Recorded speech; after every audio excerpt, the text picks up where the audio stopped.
Faded on a track like this, 'cause the music makes me high. And if I only got one more night, I'm gonna leave out loud goodbye. This gonna be the type of night they make movies about.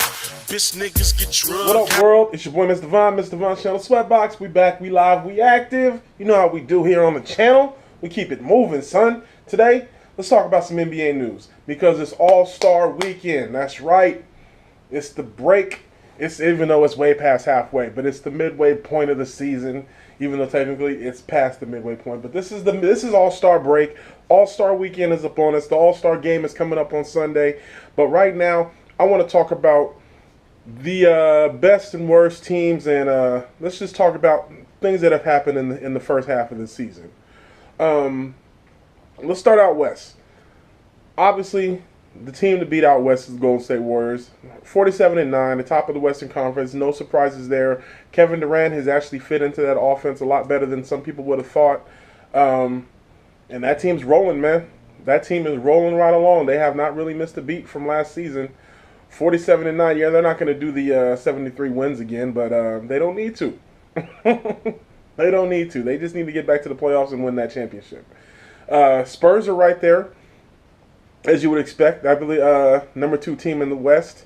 They are they're right where you expect them to be. With a Greg Popovich coached team, you expect them to be in the mix, and they're right there.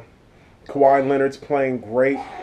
Yeah, I like the Spurs, man. What can I say? As much as I despise everything Texas, I got nothing but respect for Coach Pop and the Spurs, man. They're just a model of consistency. They are just a model of consistency, and I love to see them play basketball. The number 3 seed, as of right now, is the Houston Rockets. I didn't see that coming. Now, granted, I still don't. I'm not sold on them, and I do not believe in them as a number 3 seed. But they're making some noise. James Harden is having an MVP caliber season, and while I do think Westbrook is having a better season than him, his team's not playing as well. Of course, Harden has way more help than Westbrook does. Westbrook has no help. He has absolutely no help. Harden's got some good players on that team with him, and he's got them as the number 3 seed. I still don't think, honestly, even though they're the number 3 seed, obviously I don't think they can beat Houston. I mean, I don't think they can beat San Antonio or Golden State. But if you were to put them up, I don't think they could beat the Clippers. And the Clippers are the 5 seed. The 4 or the 5 seed? Let me look real quick. I got it right here. The Clippers are the 4 seed. So the Clippers are right behind them. 5 games in the win, five less wins in the win column. The Clippers are a team that any other season, and even if and don't even look at their record. The 35-21 is their record. But I feel like the Clippers are a really good team that just came along at a wrong time.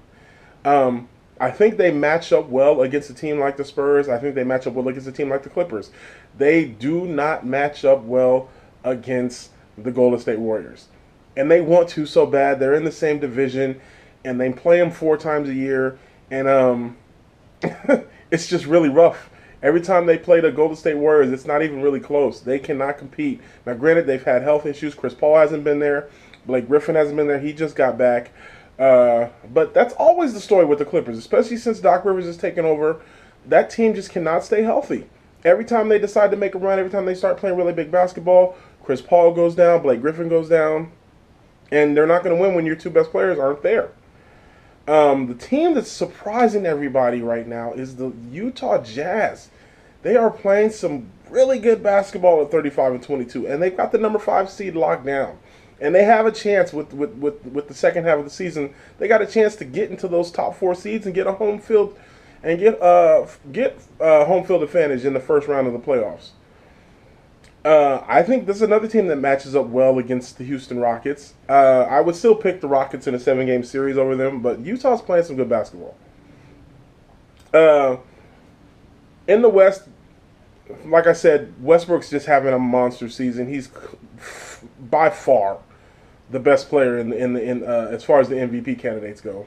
James Harden's in consideration. Isaiah Thomas is in consideration. We'll talk about the Celtics in a minute, but this is Russell Westbrook's award to lose, man. If he doesn't win If he ends the season averaging a triple-double and does not win MVP, I might have to boycott basketball because it's criminal. And I've said on many occasions how I feel about Russell Westbrook as a player. As you see, his team's not even in the top 5, but he's having a monster season. All right, let's move over to the Eastern Conference real quick. Cleveland, number 1 team in the East, as to be expected. But Boston as the number 2 seed, I don't think anybody saw coming. I think at the start of the season, if you had said, obviously Cleveland's the best team. Excuse me, obviously Cleveland's the best team in the NBA in the Eastern Conference. Who's number 2? Most people would probably say Toronto. Toronto has dropped all the way down to I think the 4th seed. With both Boston and Washington playing better than them, which is it's astounding. I'm shocked that Boston and Washington are playing that well. Yeah, Washington's the 3 seed. The Raptors are all the way down at the 4 seed. But Boston having the number 2 seed at 37-20, only 3 games behind Cleveland. Only 3 games behind Cleveland. Isaiah Thomas is really taking that next step and solidified himself as a top-tier player in this league. He's one of the best players. He's the clear-cut leader of that team, one of the best players in the league, and I can't say enough about Isaiah Thomas, especially from the fact that he's from my hometown. Rep it, boy. He's from the TAC. Up here in Tacoma. Just opened a new gym up here. So, I got nothing but positive things to say about Isaiah Thomas, man. Even though I'm not a big fan of the Celtics, he's got that team playing some good basketball. They're the number 2 seed. They're the number 2 seed. They just had a tough loss against Chicago the other night. But let's talk about teams who have disappointed me. Chicago has been such a disappointment this season. They've been my biggest disappointment of the season. New York is probably my second biggest disappointment because I really thought they were going to do some things with Carmelo and Porzingis and D Rose. I thought they were going to be able to make some noise, but they just have not been able to put it together. Carmelo Anthony is just getting no respect on that team. The way that team is treating him is a little messed up. The whole Charles Oakley incident, we didn't even talk about that. I didn't even talk about the Charles Oakley incident, but that was weird. New York basketball is in a sad state right now. Between them and Brooklyn, it's just, if you're a fan of New York basketball, I'm sorry, because it's just not good for you guys. But let's talk about in the East, Isaiah Thomas is in talks for MVP, and he has to be. I don't think he's going to win it because he's not having a better season than Russell Westbrook or even James Harden, but he's in talks. I mean, if you get past him, who are you going to put up there? Maybe Kevin Durant, maybe LeBron. He's having just as good a season as any of those guys, and he has that team as the number 2 seed, which is he has him playing better than Houston as far as seeding. Granted, Eastern Conference, Western Conference, whatever, but hey. If you had told me Boston was going to be a number 2 seed by the All-Star break, I'd have slapped you in the face and called you a liar. So shouts out to Isaiah Thomas for just playing some good basketball. But I want to take a minute and talk about the Washington Wizards. They are playing some extremely good basketball. John Wall, Bradley Beal, man, they're playing some good basketball out there. I mean, that's a talented team. Up and down that, they've got some shooters on that team. They've got probably the best backcourt in the league. I mean, only one I would say is better is Steph and Clay, is the Splash Brothers. But watch out for that Washington team, man. Cleveland, a couple of weeks ago I did a video and I said Cleveland is clear-cut coming out of the East.